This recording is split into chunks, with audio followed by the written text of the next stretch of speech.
Is there a market for the Jazz John Collins? And do the Jazz have to move him? It's next on Locked on Jazz.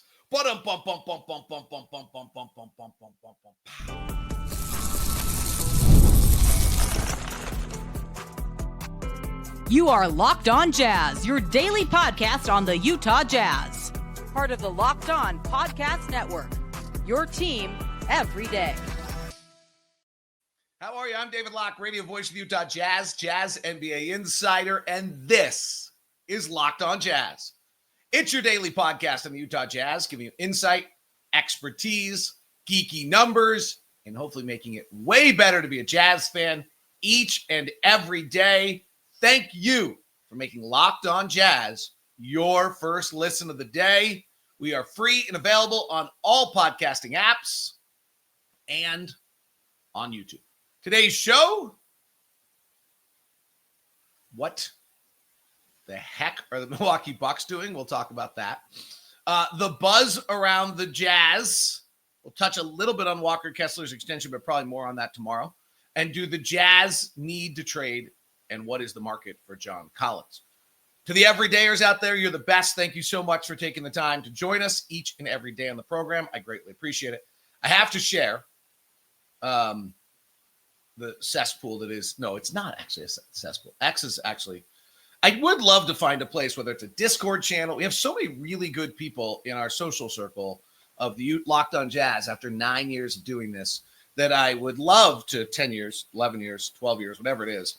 9 years of Locked on at this point, by the way, but I think it's 12 years of Locked on Jazz, which had different iterations, and all the everydayers out there may know.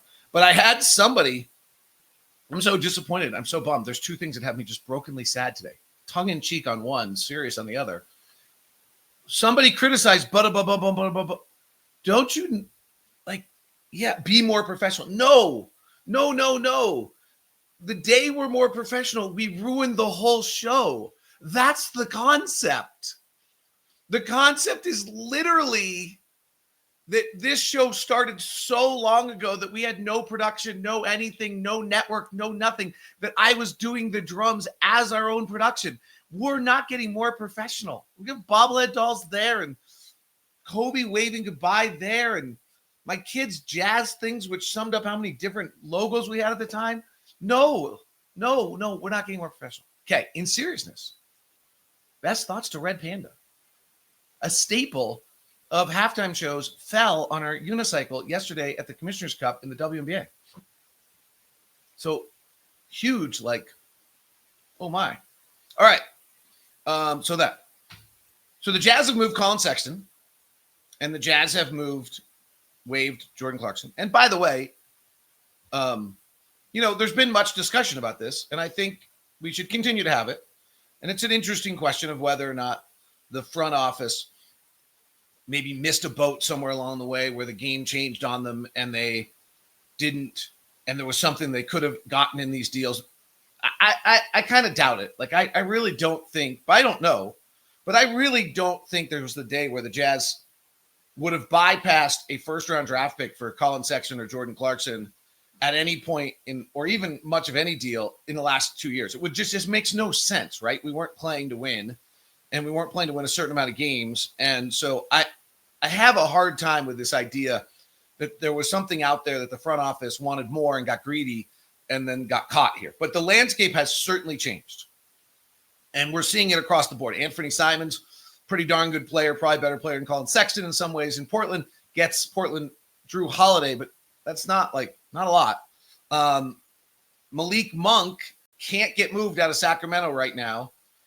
We're kind of just seeing it all. Duncan Robinson was a pretty interesting player, not similar ilk, but he gets a first-year deal. He got a 3-year contract, but his first year is guaranteed. His second year is partially guaranteed. His third year is not guaranteed. So it's just a huge landscape change, which gets to John Collins. So he's obviously the logical next one that the Jazz would move at this point and continue to open up into a youth. It's clear we're just going with an incredible youth movement. The safety net is being pulled out from under these kids, and they're going to have to step up. And we'll get to the buzz around the Jazz here in a second. But is there even a trade market for John Collins if you want to? So I went through, and let's go with the premise. The first thing is it's a team that has to want to be good. Okay. So that eliminates Indiana and Boston now. The second thing it does is it has to be a trade in which the Jazz don't get hamstrung with contracts coming back, and a deal in which the Jazz don't get players that are going to block the route of other players, right? If we're going youth movement and we suddenly go do a deal with Miami for Andrew Wiggins, it's no different than having John Collins on the roster, right? Or do a deal with Miami to have Terry Rozier. He's Colin Sexton. They can't move him either. So this is pretty tricky. The first thing is you got to find a team that wants to win and needs a front court help. And then the second thing is you've got to find a trade package that, one, does not prohibit or impede the youth movement that we're seeing. Like the Jazz, as I just said, are pulling the safety net and letting these young guys go. And the second part of it is you've got to find so that it doesn't tie up your books for the future. I mean, we'll get into this more as the week goes on, but a little bit what you're doing now is you're letting the young kids play while having very clean books. So when it's time, you can go try to get some. So here, and then I don't know, like, are you trying to get what you're trying to get with John Collins? So here are some of the options. They're not sexy. The Lakers, and this is not, I don't know. Let me be clear on this. This is literally going to Sport Track and looking at playing the proposed trade game and figuring out whether contracts fit. Like this is not like I know these conversations are going on, or this is just literally playing the same game all of us can play. So the Lakers need front court help. They do have Rui Hachimura, who's very similar to John Collins. But there is some talk of them moving Rui Hachimura for other pieces. This would be probably for John Collins would be Gabe Vincent and Maxi Kleber. And then Gabe Vincent and Maxi Kleber would be on the Jazz roster, kind of playing the role of Steve Mihailuk, Drew Eubanks, and Patty Mills. And so if your goal is just to move John Collins for the pure sake of opening up minutes to Lauri Markkanen, Taylor Hendricks, Ace Bailey, and Kyle Filipowski as a 4, then maybe. Golden State's good. They need some front court help. They just lost Kayvon Looney. They're probably losing Jonathan Kuminga in a deal. They can't get to $27 million. They can't. There's no trade there. The 76ers could use some help in the front court. They're pretty thin. They have Joel Embiid, and they have Tyrese Maxey, and they have VJ Edgecombe, and they have Jared McClain, and they have Paul George, and then they don't really have a power forward on their roster. They can't get to $27 million. You've got to get to $27 million with John Collins or somewhere in the ballpark. The Bulls are here's a wild card play on the Bulls. Patrick Williams, the former number 5 pick in the draft, who's really not come together. He's paid $18 million a year. And if the Bulls wanted to get off of his contract, they could put something with the $18 million on their books and probably get to John Collins. $28 million. They would have to see the value of John Collins. They are probably always trying to win. John Collins feels kind of like a good, like I say this a little tongue-in-cheek, perfect player for Chicago. But so they would do Patrick Williams, and then you probably are taking Jalen Smith, maybe a Javon Carter. I'd have to look and see exactly whether the Javon Carter number gets you to enough. It does. Javon Carter would get Patrick Williams and Javon Carter would get you the $26.6 million you need to have. That one's a little interesting because Patrick Williams has 3 years left at $18 million and just has not come together. But he's a young piece that might be worth trying to develop. And if he doesn't, you just suck it up. Detroit can't get to $27 million. Indiana could need it, but what are they trying to do? It would cost them like Nebhard and Obi Toppin. I just don't think there'd be any interest. Phoenix is interesting because they're trying to rehaul. But that's Grayson Allen and Royce O'Neal. Grayson Allen has 1 more year left, and Royce O'Neal has 2 more years. And I'm like, what are we doing? Why would we? Like, John Collins is a great dude. I'd rather have, like, Grayson Allen just adds to the guard backward. He can shoot a little bit, and it's some security. And Royce O'Neal, like, maybe they're individually pieces you could move later, but we've just seen those are very hard to move. Sacramento's DeMar DeRozan or Malik Monk. Malik Monk is Colin Sexton. We just moved it to clear the decks and let everyone go. And DeMar DeRozan. And then Miami, we've talked about. So if the Jazz are trying to just move John Collins to open up playing time for people and allow John Collins to have another place to go, I really come up with 3 scenarios. The Lakers for Gabe Vincent and Maxi Kleber, and I don't think you're getting back many picks. Maybe. The Bulls for Patrick Williams and probably Javon Carter just as contract filler. And you're basically giving them a viable John Collins for a year and getting them off of Patrick Williams.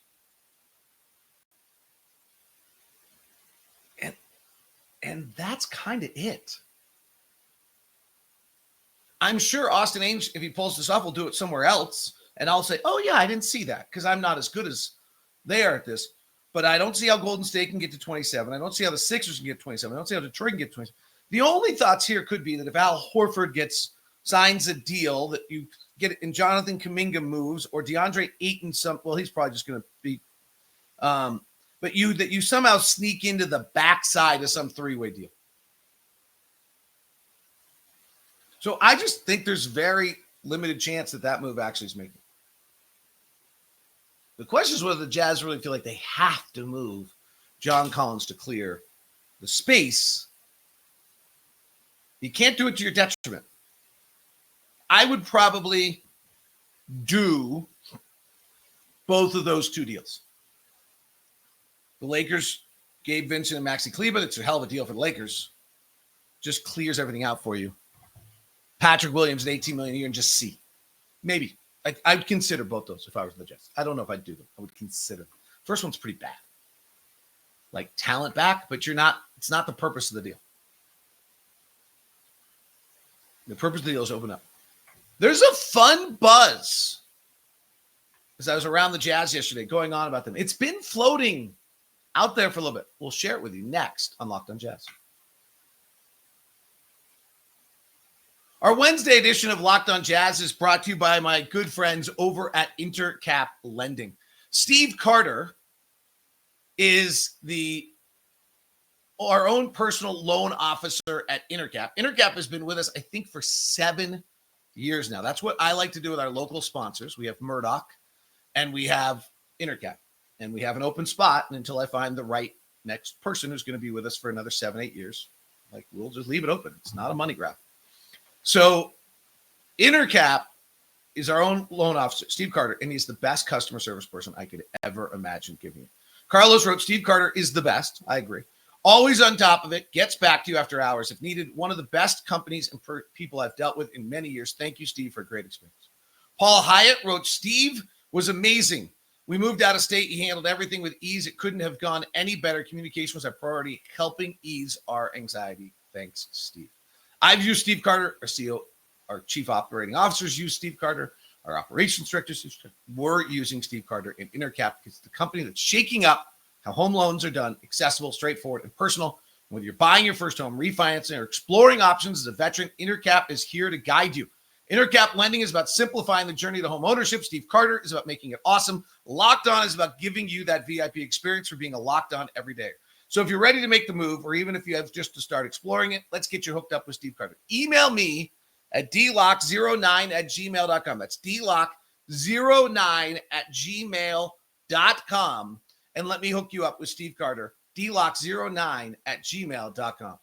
Today's show is also brought to you by Monarch Money. Monarch Money is super cool because it's like having your own personal CFO in an app. Wishing managing your money was a little easier, being able to monitor where it's going, growing your savings, planning a big purchase, put Monarch in the driver's seat. It's like having your own personal CFO, giving you the visibility and control of your finances. It's more than a budgeting app. It's a complete financial command center. Track all your accounts, your investments, spending in one place. So in addition to managing money, you're building your wealth. Monarch Money was able to see actually where we as a family have done some things really, really well with our spending to make sure, and then also sees where we make our big, huge investments, like our massive trip we just took for our son's college graduation. And you're able to look at it and see where that puts you and whether or not how an interesting concept, how we can run a surplus. Take control of your finances with Monarch Money. Use the code LOCKEDONNBA at monarchmoney.com for 50% off your first year. That's monarchmoney.com. Code LOCKEDONNBA for half off your first year with monarchmoney.com. There is a fun buzz around the Jazz right now. And if you've been following the Jazz social accounts from the crew, Gabby and the crew do just amazing work. You might have noticed this. For about 6 weeks now, maybe more, every single one of these guys is in town. Keyonte's been in town the entire time, from my understandings. So there's a group of like 7 or 8. I don't have exactly, but for our important purposes of this conversation, the group, Keyonte, Bryce of the second year of that year players, Filipowski, Isaiah of that group have been there. I'm forgetting somebody. Taylor's obviously rehabbing back, so that's another one. I believe Jaden Springer, Elijah Harkless, and maybe 1 or 2 other guys have been here. And this is what the organization's for. And this is where, starting with Dennis Lindsay and Quinn Snyder and the Millers, and then evolving into Ryan and Ashley Smith, and this group the Jazz have built an incredible support staff. So I know this sounds silly, but like it all starts with Anthony Zamora as the chief executive chef, and then he has people underneath him. And they have built an environment that the players want to be around. Like their kitchen and their dining area looks like a Ritz-Carlton. It's beautiful, but it's comfortable and it's there and it's controlled and it gives your players. The practice facility is fabulous. Isaiah and Denzel and the crew on the strength and conditioning staff make it fun and make it efficient and have got these guys dialed in. And so what they've done with these guys is that over the last 6 weeks, they first went and hit and you're going to see this on Saturday at the Huntsman Center. Get your tickets. Come out. You can listen on the radio. You can watch it on Jazz Plus. You can see it on KJazz TV. But get out there to the Huntsman Center. Huntsman Center doesn't have multiple decks, so you'll be able to see it. I was at practice yesterday. I saw it. They all look different. Cody looks different. His legs are still small, are still spindly, but the upper body's super different. Kyle looks different. We've all seen what happened with Taylor, what he did with Isaiah and the crew. And so there's been this incredible commitment from these young guys to the task, to the career, to the professionalism, to trying to be excellent. I don't know what it's going to mean for their, right? Like they still have to get better, right? They all have to get way better to be able to be NBA players. I don't think from anything we've seen on the floor yet, from any of our young players other than Walker Kessler, that we are certain that they are going to be an NBA rotation player. But the work has created a little buzz and maybe I don't know this for a fact, but maybe has given the front office a little bit more confidence of like, okay, we can pull this safety net and we can let these guys go. I mean, the other side of this is that the front office probably probed the landscape to try to do something and it's just not there. Right? There hasn't been that move that's there for the Jazz that would bump them into, as we've talked about, the top 10 teams in the NBA. That's if you're going to bypass this 1 through 8 protection and you're going to move, you're not doing it to get to 15. You're doing it to get to 1 through 10. And as wild as the NBA is right now, I just don't think the move was there to get through 1 through 10. So that coupled with this, but it's creating a fun buzz. I think there's been, if any of you are a parent of a 19 or 20-year-old, I think there's at times where that's a super frustrating thing, right? Like there's these signs of a 19, I'm going to speak for myself, of like, wow, you're amazing. And then there's signs of like, oh, wow, you're a nincompoop. I don't even know what that word means. I hope it's not bad, but like, right? Like that's what my dad used to call me when I did silly things. And so I think there's been some of that. And I think what we're seeing is the natural maturation out of this group. I was at practice yesterday and we were there for a long time afterwards doing Zoom calls with players. Like the guy on the floor shooting afterwards for a long time was Keyonte. And the word is that Keyonte has been in early, been there all day with young with the guys, even though he's the oldest one, kind of leading the group and then shooting for a long time afterwards and coming back later in the evening and shooting. Like Keyonte, this is and we'll dig more into it. Like this is a make or break year in Keyonte George's career. This is the year where Keyonte George just figures out whether he's on the path to make $100 million or he's on the path to being a bottom level minimum player who bounces around to 5 different teams in the next 8 years. It's literally that's the Robert Frost 2 roads upon us for Keyonte George. Those are the two. There's not a lot of middle ground at this point. He either clicks in, gets more efficient offensively, and we'll do some shows on like what that means, and digs in, or he doesn't. And he's a sieve defensively, and he's inefficient offensively, and then he bounces. Then he starts the route, right? And it's not an uncommon route. Like we can go run through the draft boards of the last 4 or 5 years and look at how many players drafted post 10 by year 3 in the NBA are starting a journeyman career of bouncing to a new city every single year. So the signs, the buzz that these guys are working and putting in the time and the effort, and you're going to noticeably see it on Saturday when you watch the Jazz Summit. Cody's noticeably different. I think I'm going to guess, ballpark, Cody's 20 pounds heavier than he was when he got to Utah last year, a year ago. So Cody's probably I would guess Cody's gained 20 pounds in a year. Okay, well, he probably might need a whole nother year of this. Maybe 2. Like, it's a process. Flip, who came as a solid, big, strong, is a bigger, stronger. Now the question is, can Flip move laterally? So the buzz is that these young guys, as we've said twice on the show today already, have maybe having no safety net behind them. Like, oh dear God, I don't want to make an ass of myself every single night in the NBA. If I don't work right now, I'm going to get humiliated. And maybe it's time. And that's pretty exciting. So it's going to be fun to see. Right now, we're going to see like what these guys have got as they get out in the summer league. You get to see them on the floor. I will share just one other note. I don't want to, violate seeing too much of practice. Those are private. I will just say I wasn't on the floor. I was up above. And I walked in and I looked down on the floor. And the first thing that caught my eye was Ace Bailey. Not that like he did anything. He was literally just standing still.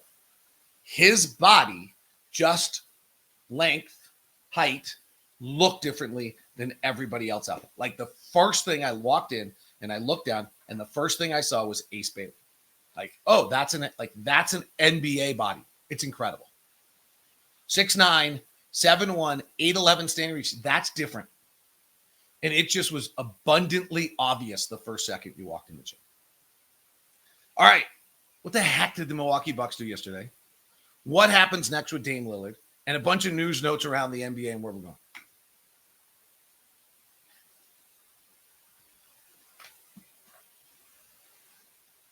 What did the Milwaukee Bucks do yesterday?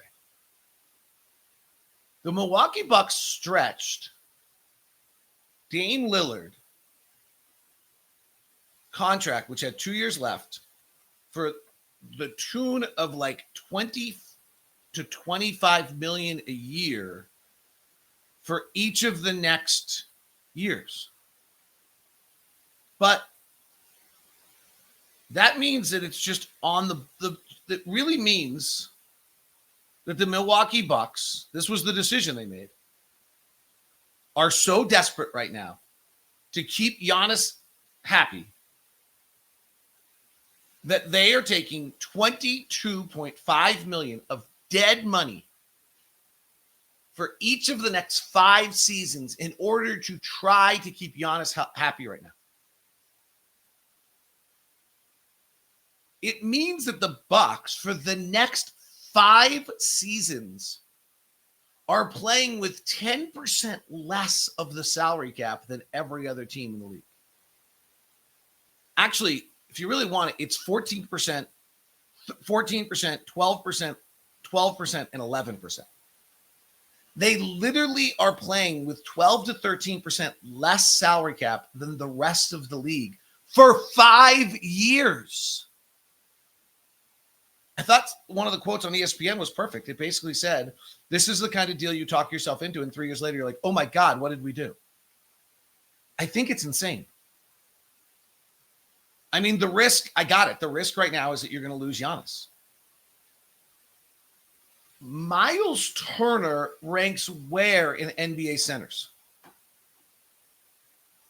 Like, if we went to the Ringer top 100 NBA players list, we're going to create a Locked On top 100 list, so I don't have to go to the Ringer top 100 list. And we went to bigs. Where does Miles Turner rank? Miles Turner is probably like better or worse than Jared Allen. It's not as good as Rudy Gobert. Better or worse than, like, I don't know what you do. Like, he's better than Nikola Vucevic, I think. He's probably, yeah, right. So he's probably in the middle 60. He's probably, Kristaps Porzingis, Miles Turner, same? Kristaps better? 1, 2, 3, 4, 5, 6, 7, 8, 9, 10, 11, 12, 13. He's an average NBA center. And they're now paying the equivalent of $50 million a year for him. Because Miles Turner signed for 24, plus they had to stretch Dame Lillard's 22. That's $47 million this next year. And it goes up. I'm not sure that's the move. That, if I'm Giannis, I'm like, yeah, that's what I wanted. Where does by the way, Aaron Goodwin, who I've known forever and had my battles with, who is Dame Lillard's agent out of Seattle, was Gary Payton's agent, who I know Aaron and Eric very well. I admire their spin. The idea that Damian Lillard is elated is silly. He's 35 coming off an Achilles. The thing he's going to get to do is play for almost no money somewhere. And I don't know where. It should be Portland. It seems to be that's where Dame's happy. The report that Dame basically told Milwaukee he was going to rehab his Achilles on his own back in Portland was pretty telling. Few other notes. So I don't know where Lillard ends up. I'm sure he's going to go. Lillard's going to go somewhere with a big name like in LA or something like that. And I'll be honest, I don't think it's going to work. I'm not optimistic that a 35-year-old who wants the ball all the time and shoots a ton, who's going to be 37, coming off an Achilles, is going to be a positive. He would be great to have around us so he can tutor our young players on how to be an absolute workaholic stud marquee NBA player. That'd be great. I don't have huge optimism otherwise. By the way, tip of the hat to Denver. Tip of the hat to interesting moves. Denver and Atlanta shake up their front offices, and both of them have had incredible years. It's almost as though you just need a new person to go look at it. There's a great Intel company story about their great CEO who called an executive meeting with all their top people and basically said, you're all fired. And tomorrow morning, you're all rehired. And you need to look at this company as though you've never been here before. And how do you view this? And what would you do with us instead of being attached to our past moves? And the end result was that everyone came back and said, well, I would dig into microprocessing. And that's what made Intel one of the great companies of all time. It's a little bit like Atlanta and Denver let people go and let somebody come in who looked at it brand new, not attached to any of their past picks, not with any, viewed everything as it was that day. And they both have just made really creative moves out of it. The DeAndre Ayton story is really interesting. He's clearly heading toward the Lakers. And this is going to be one of those things where it's going to be super fun to watch the Laker fans explain to us how great DeAndre Ayton is going to be after DeAndre Ayton's been generally not very good in the same place for different places for like 5 years and not committed to the task and not being willing to drive through a snowstorm and all sorts of things. And the stories out of Portland right now are not good on his lack of commitment. And it's going to be super fun to watch the Lakers do it. They did this with Alex Len last year. It's so fun to me that when the Lakers sign someone, they'll obviously be great. When the Lakers signed out, we were in LA when the Lakers signed Alex Len, who's been a journeyman center who may or may not be in the league next year. He has not been good positively impactful for a long time. And they were like, oh, this is a really big, important signing. It's really the center. And it was like, huh? And then Alex Len never played. Keep an eye on Al Horford. feel like that's the last big one that kind of matters a little bit, who will really help a team get a good deal better before this is done. I think that's going to be interesting. And then Jonathan Kuminga is another name, and there is a chance that maybe you could slide in on the backside of a Kuminga deal. There's a little Chicago talk there. There's a little Pelicans talk there on Kuminga. It's worth keeping a little bit of an eye on what happens with Jonathan Kuminga. And I have little to no idea how good I think Jonathan Kuminga is going to be. He is a straight line power player who I think was just physically stronger than every player he's ever played till he got to the NBA. Still has not shot it well. Who, if you listen to Kuminga in his camp, feels though they've been really, really held back by the Warriors and Steve Kerr. And it is a different way to play.